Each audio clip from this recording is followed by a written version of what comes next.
Welcome to BoCo Summit, the Rural Broadband Technology Solutions Summit 2018.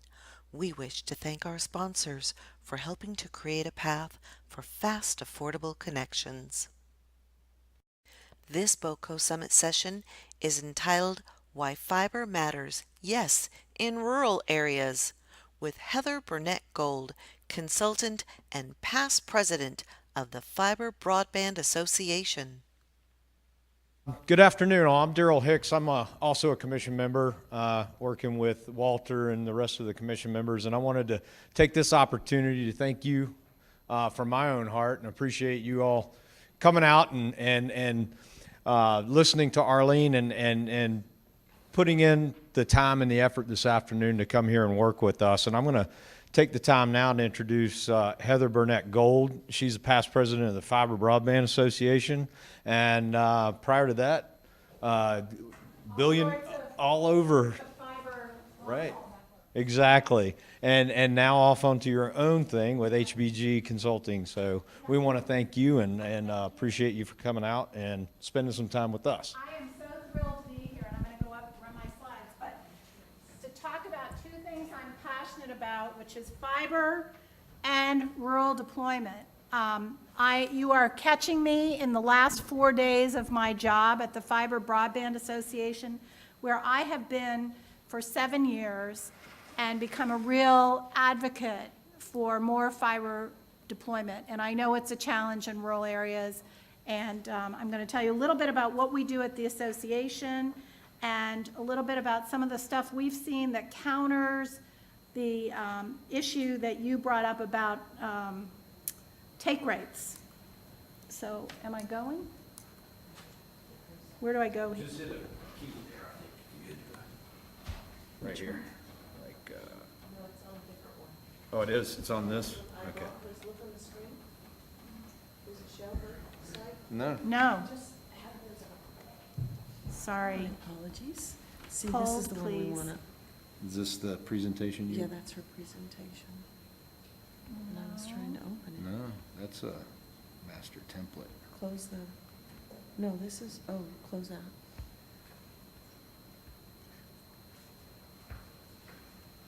Go here. Do you have a separate She's- presentation? Yeah, She's- it's right there. There we go.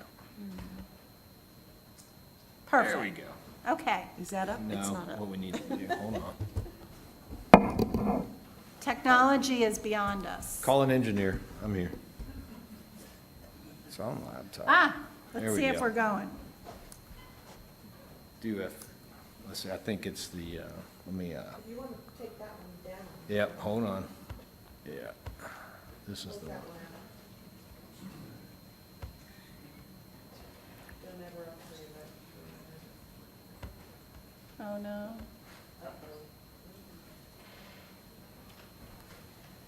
There you go. Yay! Okay, congratulations.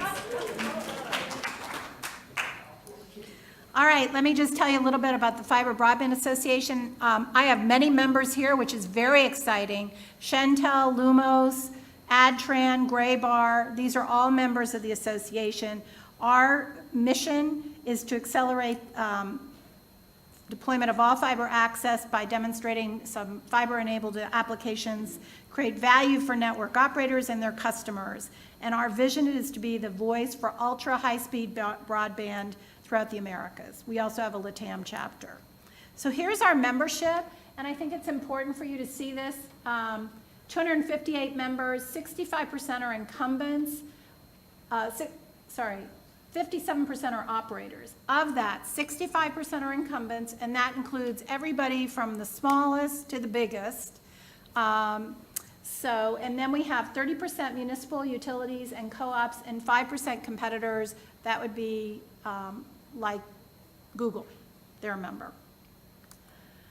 What we do is help operators who want to get into the business.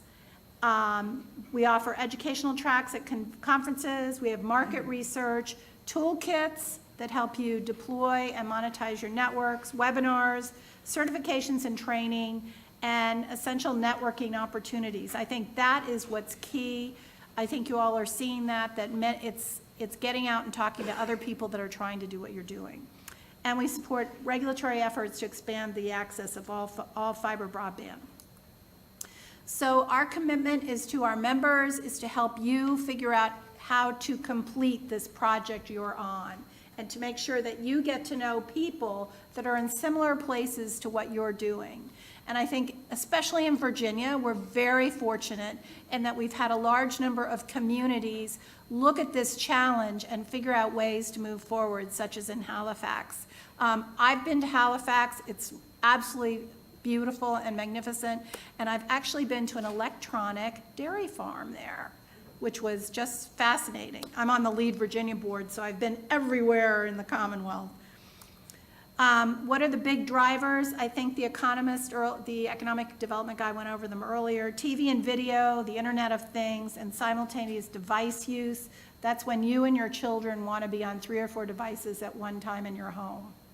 And all of that leads to faster bandwidth and needs for more. So here's how it's growing in North America. We are up to 40 million homes marketed, which was a 16% growth in 2018, and we have 18.2 million homes connected. This is across all of North America. That includes Canada as 57 points. They're really going fast. So you can see we're getting about 50% take rates. Where it's offered, 50% of the consumers sign up. It is considered the killer application because of its impact on economic development. We work very closely with our research arm, RVA LLC, and they have shown that for job impact, GDP growth, new business formation, fiber is the driver. Here we had a survey of local economic experts, and I think you all talked about this before. It's 88% impact on new employer attraction, 85% on employer expansion, employee and employer retention, and home-based businesses, especially in an area like this where you want people to come and stay and keep your community. You need to be offering some form of high-speed broadband. We have found that it's a big add in terms of the value of properties and homes that are being offered, which is something you should think about. We did a study on home values, and it added 3.1% to the value of a home. It feeds the innovation economy. Smart city is not a big thing you have to worry about here, but 5G, you may be looking to have providers provide 5G. 5G is impossible without a fiber deployment. Internet of Things, cloud computing. I know one of the big advantages in Southern Virginia with their network down there is they have the only, keep me straight here, Tier 1 data center in the Commonwealth, and it's the Northrop Grumman Center, and where is that? Lebanon. So, and that's because of their fiber backbone down there. Streaming video, I know we don't like to talk about it, but it is a driver. Netflix is owning all the bandwidth, and I'm sure your children would be glad to tell you how that works. So here are some studies on community value, and this is exactly on fiber to the home. There's a lot of talk about where do we go first if we deploy fiber, but in fact, it is considered one of the primary attributes of any community in attracting community value. And then we get to the rural challenge. It's only available 15% of the time in rural communities. So you all are not alone in wondering how to get it and is it possible. But one thing we have found is that in rural communities, the take rate is incredible. It's between 60 and 70%. So on average, 63% take rate. And we've had some very interesting members involved in this. Hiawatha Broadband, which covers 17 rural counties in southwest Minnesota. All of those have come back to us and said, you're right. If, the choice is satellite, or I'm sorry if I offend anybody, but the choice is satellite or not, and we get fiber, we're going with the fiber. You see, it's a little lower take rate in suburban urban areas where people feel they have other broadband choices. One of the big things that's always talked about is how should we do this incrementally? And this has been a big deal in giving out government USF money. And we did a study last year going into what they call the CAF2 auctions, where we demonstrated that economically going the route where you just keep incrementally increasing your copper throughput may not be the best investment to be making, because the copper throughput can't keep up fast enough without being needed to be upgraded. So you might as well just bite the bullet and put fiber in first. So how do you become fiber friendly? You guys are well on the road, as the group from Halifax was talking about. You have, you're already organized, you've organized your community, you're starting to build your business case, you have a champion. These are all fundamental. Here is our fiber broadband starter kit. We launched this in 2015 as the community toolkit. We've just renamed it. It is a compendium of information that can be used by consumers, providers, policymakers, advocates, and the media to get fiber into your community. We have model RFPs, we have marketing materials. So for consumers, it goes through how to organize your community, finding champions, building partnerships, and fiber stories. Stories resonate particularly well with the government, local governments. You're shaking your head. Providers, for providers that are trying to get out into rural areas, funding, marketing, management, deployment, policy considerations, those are all different challenges, but also opportunities, because, for example, if you're doing a smart grid right now, you can get RUS money to build an all fiber grid to the house. You have to pay for the last mile connection, which is called an ONT. The fact I know that is bad, but you can actually get the fiber deployed for a smart grid network if you apply for funding through the RUS. So there are offsets to being in a rural area that suburban and urban providers wouldn't get. Policymakers, here I think it is critical to package the economic impact of broadband deployment, how to become fiber ready, the kind of things that you need to pull together in terms of your asset database, working with your tower providers when you don't have any public buildings, but sometimes there are state police towers or higher buildings in a community that you can use. These are all things that need to be pulled together before you, as you launch, and it sounds like you guys are doing it. Advocates in media, this is just, did we go? No. All right, I'm sorry for the small print. This is our marketing toolkit, and I have examples in the membership packet. All right, this is our, policy of focus in North America, barriers to entry, investment incentives, community broadband, and then rural broadband is something we do a lot of work on. If you want more help, we have many, many members building in rural communities, and here is a list of some of them who'd be happy to talk to you. You all were talking about the winery situation.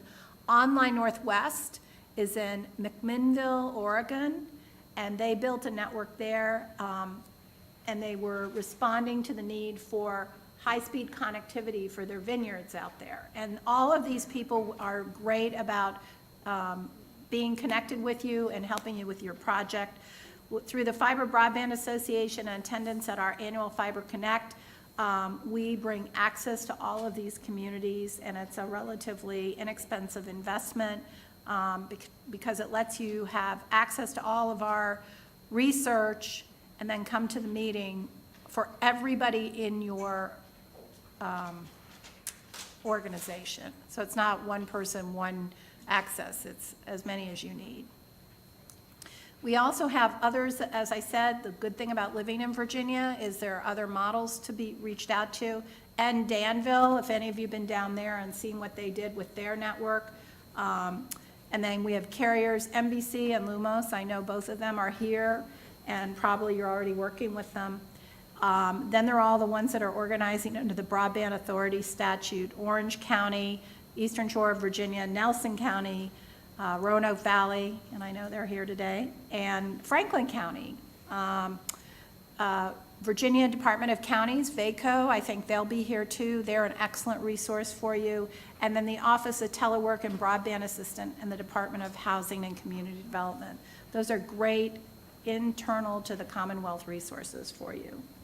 And then finally, several of our members are also actively engaged in assisting community deployment efforts. If you want more professional consultants, CTC, and I've given the contact information here, Connection, they're working primarily with electric co-ops. Fibre Deployment Solutions is a new consulting firm set up by EPB, which is also, which is Chattanooga, and they're working with several rural electric co-ops, and then Magellan Advisors. So all these entities are involved professionally in working with communities like yours. And then here's the contact information with the new president and the people that work with me. So again, any questions? Can we keep your slide and give it out to our members? Yes, absolutely. Absolutely. Feel free to do that. And I should ask anybody who has slides and is okay with us keeping the information. If you're not, let us know. So, quick question now. I understand, I think great work being done here in Bobcat County, and we heard about Halifax County and some of the other things going on. But everyone looks like a plan. We try to talk to the county, is do a study, get some help, develop a plan. But how much time and money are we spending to do planning and doing study when I think everybody kind of knows the answer already? So I guess my question is, a group like, do you guys have cookie cutter packages to say? Okay, now I'm going to say something that's going to really upset you. Go ahead, try me.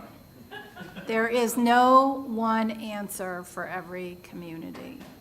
Every community has a different set of cultural norms, asset bases, their own financial wherewithal, their own risk profile, and that's why it's like you're all starting from scratch each time. We can give you the stories, you can talk to people in a similar situation, but unfortunately, there is no one size fits all.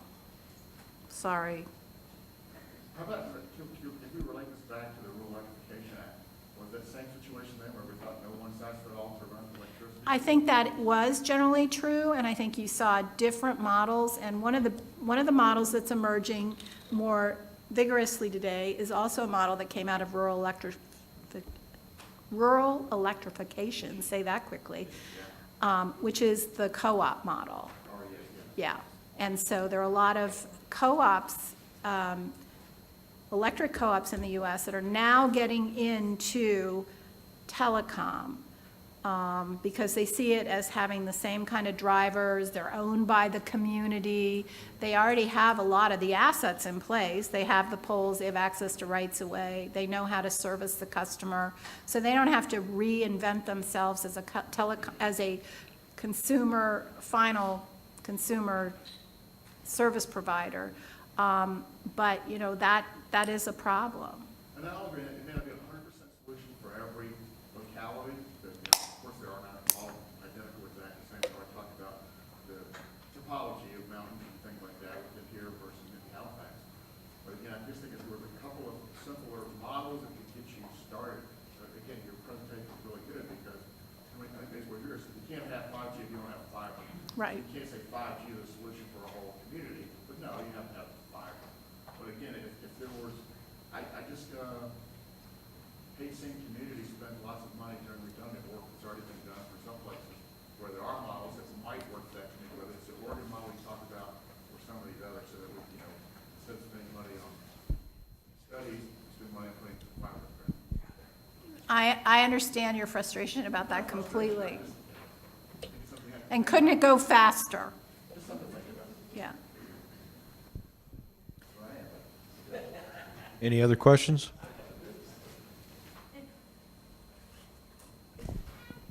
Good, you're back on track. Thank you. Thank you so much. That was terrific. Now we want to hear from you. Email us bocosummit@botetoppva.gov. Engage with us on our journey. We give a special thanks to our community volunteers, and special thanks goes to these organizations. Again, thank you, our sponsors, for helping us to create a path for fast, affordable connections. BoCo Summit, the Rural Broadband Technology Solutions Summit, is presented by Botetourt County of Virginia.